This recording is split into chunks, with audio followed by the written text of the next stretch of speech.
இப்பதான் கொண்டு போக போறோம். இப்பதான் பாஸ்வேர்டு வந்திருக்கு. அதைத்தான் சொன்னேன். நீங்க இத மாதிரி கேட்பீங்கன்னு தான் முதல்ல சொன்னேன். நீங்க ஏற்கனவே கொண்டு போனீங்களே, நான் தொடங்கி வச்சேன் இப்ப தேனியாபுரத்துல. அது ஒரு மாதிரி, அது என்ன ட்ரையல். இப்பதான் நாங்க முழுமையான படம், திரைப்படம் காமிக்க போறோம். எல்லாத்திட்டையும் மக்கள்கிட்ட போய் படங்களை காமிக்க போறோம். எப்படி அப்படின்னு காமிக்க போறோம். ஆமா, பில்லாவே அவங்களுக்கே வந்துடும். இந்த உங்க பாருன்னா அது அன்னைக்கே காமிச்சேன். நீங்க பாக்கணும். எங்க பொதுச் செயலாளரும் பார்த்திருக்காரு. எங்க இப்ப 2021 என்ன விலைவாசி, இப்ப என்ன விலைவாசி, இதுக்கு என்ன எவ்வளவு டிஃபரெண்ட், எவ்வளவு இழப்பு ஏற்பட்டிருக்கு அந்த குடும்பத்துக்கு. இப்ப ஒரு இது பாருங்க. இப்ப இது பாத்தீங்கன்னா தெரியும் உங்களுக்கு. மினி கிளினிக் அண்ணன் 2000 மினி கிளினிக் கொண்டு வந்தார். அந்த 2000 மினி கிளினிக்கும் மூடினதுனால இப்ப மக்களை தேடி மருத்துவம், அதெல்லாம் சும்மா ஏமாற்று வேலை. அதுனா அந்த பகுதியிலே போய் மருத்துவம் பார்த்துக்குறாங்க. இப்ப ஊசி திடீர்னு காய்ச்சல் வருது, தலைவலி வருது. எந்த டாக்டர் 12 மணிக்கு கூப்பிட முடியும்? எந்த டாக்டர் 10 மணிக்கு வருவாரு? மக்களை தேடி மருத்துவர் வருவாரா? வரமாட்டாரு. ஆனா அங்க மினி கிளினிக் இருந்துச்சுன்னா அவங்களுக்கு 200 ரூபா. இப்போ ஆட்டோ பிடிச்சு போகணும், 200 ரூபா செலவாகும். டாக்டர் சும்மா ஊசி போடுவாரா? அவருக்கு 500 ரூபா கொடுக்கணும். ஆக 1000 ரூபா ஒரு ஆளுக்கு, ஒரு குடும்பத்தில் மிச்சப்படுத்து. அதை செய்தவர் அண்ணன் எடப்பாடியார். அதையெல்லாம் இதுல காமிக்கிறோம். அப்படி இந்த மாதிரி மடிக்கணினி, தாலிக்கு தங்கம். இன்னைக்கு ஒரு கிராம் எவ்வளவு ரேட்டு? ஒரு பவுன் 1,10,000 ரூபாய்க்கு மேல ஓடி போயிடுச்சு. அது ஒரு பவுன் கொடுத்துருந்தான், அதையும் நிறுத்தி விட்டாங்க. லேப்டாப் கொடுத்தா அதையும் நிறுத்திட்டாங்க. இப்படி நிறைய திட்டங்களை இப்ப கேஸ் மானியம் கொடுக்கறாங்க, கொடுக்கற உங்களுக்கு தெரியும். நீட்டு தேர்வு ரத்துனாங்க, ரத்து பண்ணல. இவங்க என்ன ரத்து பண்ணிருக்காங்க? இந்த இப்ப நேற்றைக்கு முன்தினம் நடந்துச்சு டிஎன்பிசி எக்ஸாம் தான் ரத்து பண்ணிருக்காங்க. வரலாற்றுல இது ஒண்ணுதான் திமுக செய்த சாதனை, முதலாக செய்திருக்க சாதனை. இதைத்தான் எடுத்து சொல்ல போறோம். அதுக்கு இன்னைக்கு உங்க மூலமா எல்லாத்துக்கும் ட்ரெயின் அப் கொடுத்து நாளை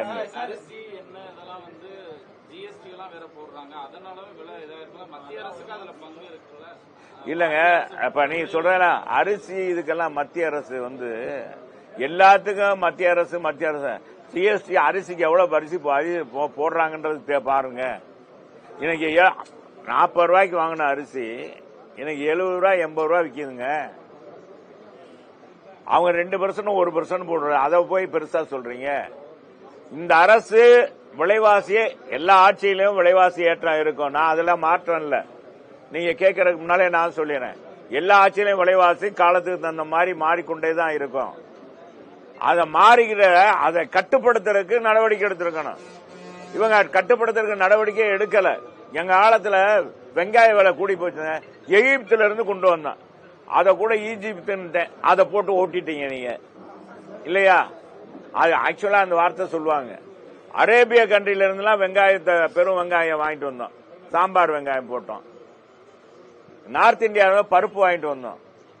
புளி வாங்கிட்டு வந்தோம். புளி நம்ம பாத்தீங்கன்னா தர்மபுரி, கிருஷ்ணகிரியில புளி அதிகமா இருக்கும். அங்க விலை கம்மி. அதை இங்க கொண்டு வந்து எங்க ஸ்டோர்ல குறைந்த விலைக்கு அம்மா விற்க சொன்னாங்க. அந்த கூர்ண விலைக்கு வாங்கி அடக்க விலைக்கு கொடுங்க.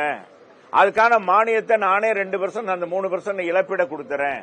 இப்ப காய்கறி நாங்க வாங்கினோம், கொடைக்கானல்ல இருந்து வாங்கினோம், அங்கே வத்தலக்குண்டுல இருந்து வாங்கினோம், ஊட்டியில இருந்து வாங்கி பண்ணை பசுமை நுகர்வோர் கடை மூலமாக எல்லாருக்கும் கொடுத்தோம். இப்ப தக்காளி விலையெல்லாம் கூடுச்சு. அப்ப பாத்தீங்கன்னா பெங்களூரு, கர்நாடகா, ஆந்திரா இங்க எல்லாம் பறிச்ச. அப்ப அந்த லாரி ஃபேர் ட்ரெயின்ல இருந்து வருது இல்லையா, அந்த ஃபேர் எல்லாம் அரசாங்கமே ஏற்றுக்கொண்டது. அது மாதிரி இவங்க ஒரு நடவடிக்கை எடுக்கல. அதான் விலைவாசியை கட்டுப்படுத்துறதுக்கு காரணம். வெங்காயத்தை பதுக்கி வச்சிருந்தாங்க விழுப்புரம் மாவட்டத்தில். 910 டன் வெங்காயத்தை அவங்க ஒரு வியாபாரி கள்ள மார்க்கெட்ல விற்கிறதுக்காக பதுக்கி வச்சிருந்தார். அதை எடுத்து நாங்க ஏற்கனவே எங்க முதலமைச்சர் புரட்சி தலைவர் அம்மா அண்ணன் எடப்பாடியார் காலத்துல அந்த வெங்காயத்தை எல்லாம் யார் பதுக்கி வச்சாலும் அதை எடுத்து நாங்க மக்களுக்கு கொடுத்துருவோம், என்ன பொருள் வச்சிருந்தாலும் அப்படின்னு சொன்ன உடனே அப்படி இருந்து அவர் செய்யாதனால அவருக்கு இழப்பீடு ஏற்பட்டது. இருந்தாலும் அண்ணன் எடப்பாடியார் தாயுள்ளத்தோடு அவருக்கு என்ன அடக்க வேலையோ அந்த காசை கொடுத்துருங்க, அந்த பணத்தை கொடுத்துருங்கன்றாரு. இதுதான் எடப்பாடியாருக்கும் மற்றவங்களுக்கும் வித்தியாசம். இது மாதிரி நடவடிக்கை எடுக்கலன்றதை நான் சொல்றோம். டிஎன்பிஎஸ்சி எக்ஸாம் வந்து ரத்து செய்யப்பட்டிருக்கு. இந்த திமுக கூட்டணி கட்சியோ இல்ல மதுரை எம்பி சு வெங்கடேசனோ எதுவுமே கருத்து கூறலையே சார். அதை நீங்க அவங்கள்ட்ட கேளுங்க. இப்ப அவங்க தாலி கட்டிய மனைவியின் மாதிரி ஆயிட்டாங்க. கூட்டணி என்பது தேர்தல் நேரத்துக்கு தான் கூட்டணி. மக்களுடைய ஓட்டுகள் சிதறக்கூடாது. அந்த தேர்தலில் நம்ம நோக்கம் வெற்றி பெறணுன்றதுக்காக தான் அது. ஆனா இன்னைக்கு திமுக கட்சியில இப்ப காங்கிரஸ் தான் போர்க்குரல் எடுத்திருக்காங்க. அன்பு சகோதரர் திருமாவளவன் போர்க்குரல் எடுத்து எடுத்து கடைசியில இப்ப அமுங்கிட்டார். எதனால அமுங்கினாருன்னு தெரியல. உன் கட்சி இருக்கணுமா இல்லையான்னு எதுவும் கேட்டுட்டாங்களான்னு. ஏன்னா எப்பவுமே கட்சியை பிரிக்கக்கூடியது திமுக. இந்திய கம்யூனிஸ்ட் கட்சியை ரெண்டா பிரிச்சுட்டாங்க, எல்லா கட்சியும் ரெண்டா பிரிச்சுட்டாங்க. ஆனா அது மாதிரி நம்ம கட்சியும் பிரிச்சுருவாங்களோன்னு திருமாவளவன் சகோதரர் திருமாவளவன் இன்னைக்கு பேசாம இருக்காரு. நான் நேத்து கூட ஒரு புள்ளி விவரம் சொன்னேன். இந்தியாவிலே தலித்துகள் அதிகமாக பாதிக்கப்பட்ட மாநிலம் தமிழ்நாடு என்ற புள்ளி விவரம் வருது. அது பெண்கள் அதிகமாக பாதிக்கப்பட்டாங்க, இளம் பெண்கள் பாதிக்கப்பட்டிருக்காங்க, பாலியல் வன்கொடுமைக்கு ஆளாயிருக்காங்க. இதை கண்டித்து இவங்க எந்த நடவடிக்கை எடுக்கல. அப்ப இப்ப என்னன்னா ரொம்ப பவ்யமா திமுக கூட்டணி இருக்கிறது. கம்யூனிஸ்ட் எதுக்காக தொடங்கினது? கம்யூனிஸ்ட் ஏழை எளிய மக்களுக்கு போர்க்குரல் கொடுக்கறதுக்கு தான். அவங்களுக்கான நியாயமான தீர்வு கிடைக்கணும் இருக்கு. அதையெல்லாம் மறந்துட்டாங்களே. கூட்டணி எல்லாம் மாவு வருது, எல்லாம் இது வருது, சீட்டு வருது, வாங்கிட்டு போகணும்னு நினைக்கிறாங்க. தேர்தல் காலத்துல திமுக ஹீரோன்ற மாதிரி தமிழக முதல்வர் சொல்றாரு, உண்மைதானா? அவர் ஹீரோவா, அவர் வேற அந்த ஜீரோ அதெல்லாம் சொல்லக்கூடாது. அவர் முதலமைச்சர். அவர் என்னன்றத நான் தான் சொல்லிட்டேன். திமுக எதிர்கட்சியா கூட வர்றதுக்கு இன்னைக்கு முடியாது. மக்கள் குதித்து போயிருக்காங்க. திமுக கூட்டணி எதிர்கட்சியா கூட வர முடியாது. 2011 என்ன நடந்துச்சோ அதே மாதிரிதான் இப்பவும் நடக்க போகுது. 2021 சட்டமன்ற தேர்தலை விட இப்ப நடக்கூடிய தேர்தலை எளிதா வெற்றி பெறுவோம், அந்த நம்ம சாதனையில சொல்லியே வெற்றி பெறுவோம் அப்படின்னு சொல்லி சிஎம் பேசியிருக்காரு. நம்ம முதலமைச்சரை நான் வரவேற்கிறேன். சாதனை சொல்லி சொல்லி ஓட்டு கேட்க சொல்லுங்க. அப்பதானே மக்களுக்கு தெரியும். இப்ப கூட நான் நோட்டீஸ் கொடுத்துட்டேன் ராம் தியேட்டர்கிட்ட, மார்க்கெட்ல கொடுத்தேன். எப்பப்பா அந்த தேர்தல் வருது, அந்த தேர்தல் சொல்லுப்பா, நாங்க உடனே நாங்க ஓட்டு போடணும்ப்பா அப்படின்னு சொல்றாங்க. இன்னைக்கு நான் எல்லா தொகுதிக்கும் போயிட்டேங்க. இந்த 10 தேர்தல் அறிக்கை மூலமாக எங்களுடைய ரியல் ஹீரோவாக இன்னைக்கு அரசியல்ல ரியல் ஹீரோ, உண்மையான இந்த 2026 ரியல் ஹீரோ யாருன்னா அண்ணன் எடப்பாடியார். அவர் தான் முதலமைச்சரா ஆக போறார். இது எழுதி வச்சுக்கோங்க. நீ எல்லாம் முடிஞ்ச பிறகு என்கிட்ட வந்து இங்க வந்து கேளுங்க. ஏன்டா இங்க வந்து கேளுங்க. அதெல்லாம் எங்க பொதுச் செயலாளர்கிட்ட கேட்க வேண்டியது. அது யாரோ ஒருத்தர் கட்டி விட்டாரு அன்னைக்கு. அது நம்ம நண்பர் இங்கேதான் உங்ககிட்ட தான் இருக்காரு. அவர் எப்பவுமே ஏதாச்சும் ஒண்ணு போட்டு விட்டு நம்மள பழி வாங்குறது குறிக்கோளா இருக்கும். அப்பா தமிழக அணிக்கும் டெல்லி அணிக்கும் தான் போட்டின்ற மாதிரி தமிழக முதல்வர் சொல்றாரு. அவங்க 1999 பாரதிய ஜனதாவோட கூட்டணி வச்சிருந்தாங்க.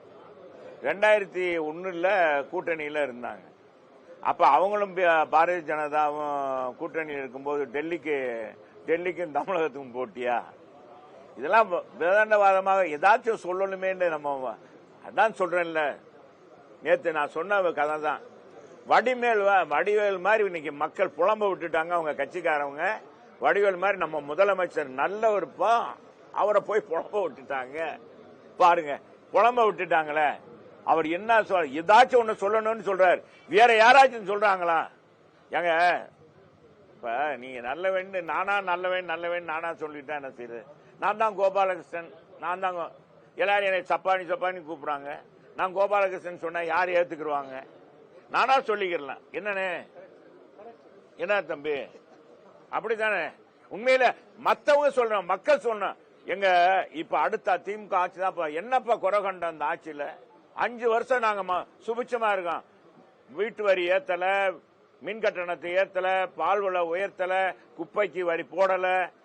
இன்னைக்கு சட்ட ஒழுங்கு பேணி காக்கப்படுகிறது. மது இன்னைக்கு பாத்தீங்கன்னா போதையே இல்ல. தமிழகம் எவ்வளவு அருமையா அடக்கி இருக்காரு. எனவே எங்க பிள்ளைகளுக்கெல்லாம் ஒரு விடியல் இன்னைக்கு இந்த ஆட்சி திமுக ஆட்சி தான் கிடையாது. எனவே அடுத்து இந்த ஆட்சி தான் வரணும்னு எந்த மக்களுங்க சொல்றாங்க?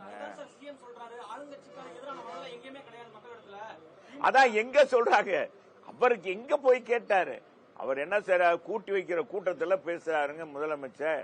அங்க வாங்கிட்டு எங்க ஒரு எக்ஸாம் சொல்றேன், 2 இதுக்கு நாங்க மீட்டிங் போனோம். முதலமைச்சர் கலந்துகிட்ட மீட்டிங்ல கலந்துட்டு வர்றாங்க. அவங்க பூராமே கருப்பு சிவப்பு சேலை உடிச்சிருக்காங்க. அதுல பார்டர் வேற இப்ப உதயசூரியன் சின்னத்தை போட்டிருந்தாங்க. அதை கட்டிட்டு வந்து எங்க அண்ணனுக்கு ரெட்டவரில காமிக்கிறாங்க. இதெல்லாம் கூட்டப்படுற கூட்டங்க. கூட்டப்படுற கூட்டம்லாம் தானா சேரணுங்க கூட்டம். கூட்டம் என்றது கூட்டப்படுற கூட்டமாக இருக்கக்கூடாது. அன்னைக்கு கூட நம்ம முதலமைச்சர் எங்க மதுரையில வந்து சொல்றாரு, ஒரு அமைச்சரை பாராட்டுறாருங்க. அவர் என்ன சொல்றாரு, இந்த 5 வருஷத்துல மதுரைக்கு ஏகப்பட்ட நிதியை கேட்டு என்கிட்ட தொந்தரவு பண்ணி, நான் அவர் பேரை சொல்லிட்டா, வணிக வரித்துறை அமைச்சர், நிறைய திட்டங்களை கேட்டு என்னை வம்பு பண்ணி வாங்கி இன்ன திட்டத்தை மதுரையில செயல்படுத்திருக்க. அதை சொல்றாரா? அதை சொல்லல. அவர் என்ன சொல்றார், தமிழ்நாட்டிலே அதிகமாக கூட்டம் சேர்த்தது, அரசு விழாவில் கூட்டம் சேர்த்தது மூர்த்தி தான் அப்படின்னு சொல்லி அதுக்கு தான் பாராட்டினாருடைய திட்டங்கள் வாங்கி கொடுத்ததுக்காக பாராட்டு. சரி வாங்க, இதை பாருங்க, இனி டைவர்ஷன் மாறினா நீங்க வாடுங்க வாங்க.